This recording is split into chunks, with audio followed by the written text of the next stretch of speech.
आज की कहानी है श्री गणेश की महिमा। भगवान गणेश की कहानी भारतीय पौराणिक कथाओं में बेहद महत्वपूर्ण और पूजनीय है। उनकी जन्म कथा से लेकर उनके रूपों और लीलाओं तक गणेश जी की कहानियाँ भारतीय संस्कृति में एक महत्वपूर्ण स्थान रखती है। यह कथा भारतीय संस्कृति और धार्मिक आस्थाओं का एक महत्वपूर्ण हिस्सा है और भगवान गणेश की महिमा को उजागर करती है। पौराणिक कथाओं के अनुसार भगवान गणेश का जन्म माता पार्वती और भगवान शिव के पुत्र के रूप में हुआ था। एक बार माता पार्वती ने अपने शरीर के उपटन से गणेश जी की मूर्ति बनाई और उसमें प्राण फूंके। गणेश जी को उनके अवतरण के समय से ही असाधारण शक्तियां और आशीर्वाद प्राप्त हुए। एक बार माता पार्वती ने गणेश को आदेश दिया कि वह उनके स्नान के दौरान कक्ष की रक्षा करे और किसी को भी अंदर ना आने दे।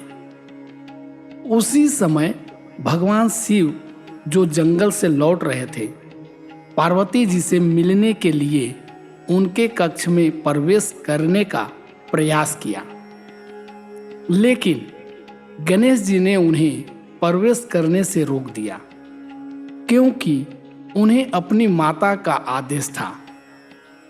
भगवान शिव ने गणेश जी को समझाने की बहुत कोशिश की, लेकिन गणेश जी अपने कर्तव्य पर अडिग रहे। इस पर क्रोधित होकर भगवान शिव ने त्रिशूल से गणेश जी का सिर काट दिया। जब माता पार्वती को इस घटना का पता चला तो वे अत्यधिक दुखी और क्रोधित हो गई। उन्होंने शिव जी से गणेश जी को पुनर्जीवित करने का अनुरोध किया। भगवान शिव ने इस समस्या का समाधान ढूंढने के लिए अपने गणों को आदेश दिया कि वे उत्तर दिशा में जाकर किसी भी जीवित प्राणी के सिर को लेकर आए जिसका सिर उत्तर दिशा में हो। गणों ने उत्तर दिशा में जाकर एक हाथी देखा और उसी का सिर लेकर वापस आए। भगवान शिव ने उस हाथी के सिर को गणेश के शरीर पर स्थापित कर दिया और इस प्रकार गणेश जी का पुनर्जन्म हुआ। गणेश जी के पुनर्जन्म के बाद माता पार्वती और भगवान शिव दोनों ने उन्हें अनेक वरदान दिए। कहा जाता है कि एक बार भगवान शिव ने गणेश जी को देवताओं के लिए प्रथम पूज्य घोषित किया, लेकिन इससे कुछ देवता असंतुष्ट हो गए और गणेश जी की परीक्षा लेने का विचार किया। देवताओं ने गणेश जी को पृथ्वी का चक्कर लगाने के लिए कहा, लेकिन गणेश जी ने अपनी बुद्धिमत्ता का परिचय दिया और अपने माता पिता शिव और पार्वती की परिक्रमा की, क्योंकि वे मानते थे कि माता पिता ही समस्त ब्रह्मांड के प्रतीक हैं। उनकी इस भक्ति और बुद्धिमत्ता को देखकर देवता बहुत प्रभावित हुए और उन्होंने गणेश जी को सर्वप्रथम पूज्य देवता के रूप में स्वीकार किया।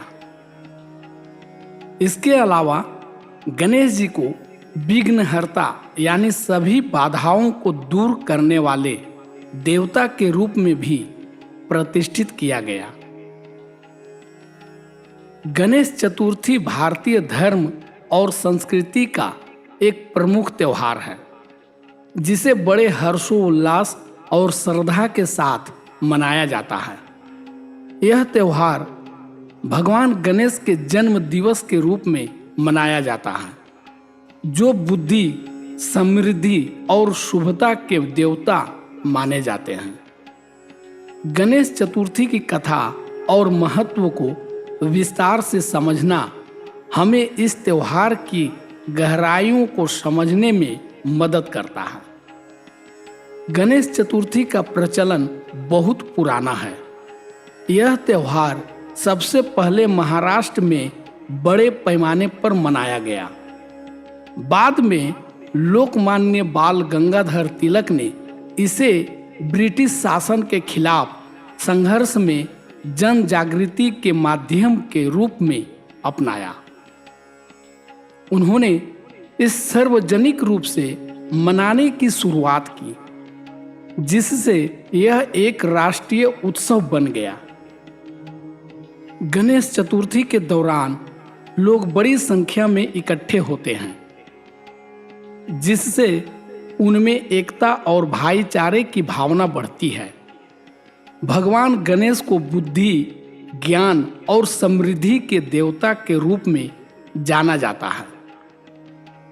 उन्हें सभी नई शुरुआतों जैसे कि विवाह, व्यापार और अन्य शुभ कार्यों के प्रारंभ में पूजा जाता है।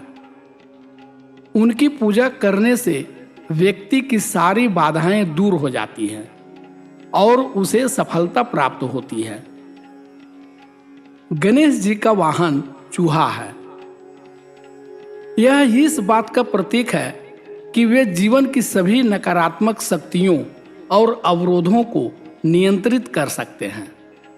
उनके 4 हाथ होते हैं, जिनमें वे विभिन्न आयुध और प्रतीकों को धारण करते हैं, जो जीवन की विभिन्न चुनौतियों और अवसरों का प्रतिनिधित्व करते हैं। तो दोस्तों, भगवान गणेश की कथा हमें सिखाती है कि माता पिता के प्रति श्रद्धा और अपने कर्तव्यों के प्रति निष्ठा और कठिनाइयों का सामना करने की क्षमता से जीवन में हर प्रकार की बाधा को पार किया जा सकता है। गणेश जी की पूजा और उनके आशीर्वाद से जीवन में सफलता और समृद्धि प्राप्त होती है। धन्यवाद। अगर ये कहानी आपको अच्छी लगी तो वीडियो को लाइक करें, इस चैनल को सब्सक्राइब करें और अपने मित्रों को भी ये वीडियो शेयर करें। धन्यवाद।